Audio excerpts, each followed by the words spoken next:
सब ध्यान से सुनो ना। अरे हाई स्कूल वगैरह सब होगा, चिंता मत करो।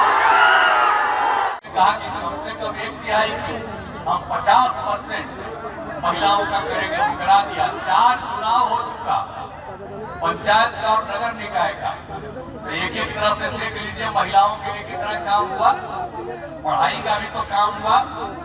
याद करिए क्या हाल था स्वयं सहायता समूह का।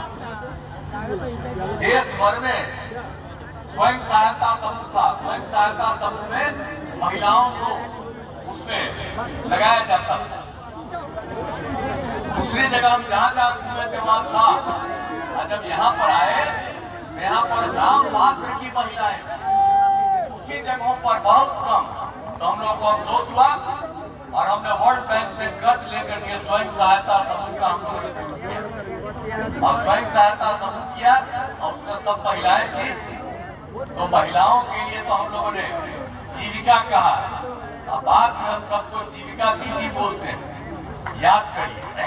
और उस समय जो केंद्र की सरकार थी हम लोगों के खिलाफ थी, लेकिन वहां था मेरे के लिए उसने कहा स्वयं सहायता समूह आप बढ़ाए और आप नाम दे दिए हैं इसमें महिलाओं को जीविका। तो उन लोगों ने घोषित कर दिया कि देश भर में स्वयं सहायता समूह की महिलाओं का नाम हम आजीविका दे देंगे। बोलिए, बिहार की जीविका देश भर में आजीविका हो गई।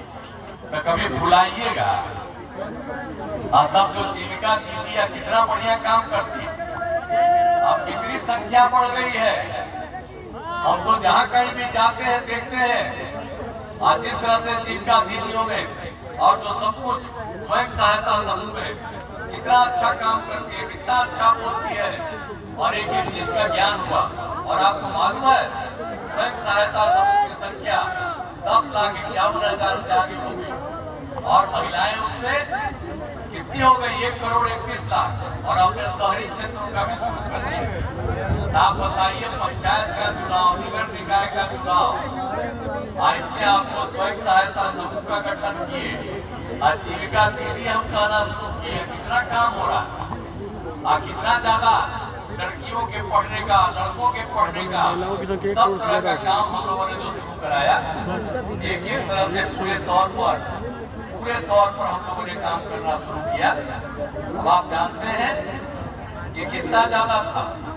अब बालिका शिक्षा का पढ़ाई कम था, तो क्या हालत था 5 में प्रश्न दर 4.3। अब लड़कियां पढ़ने लगी तो 1 साल पहले प्रश्न दर हो गई 2.9। अरे बच्चा सब ध्यान से सुनो ना। अरे हाई स्कूल वगैरह सब होगा, चिंता मत करो।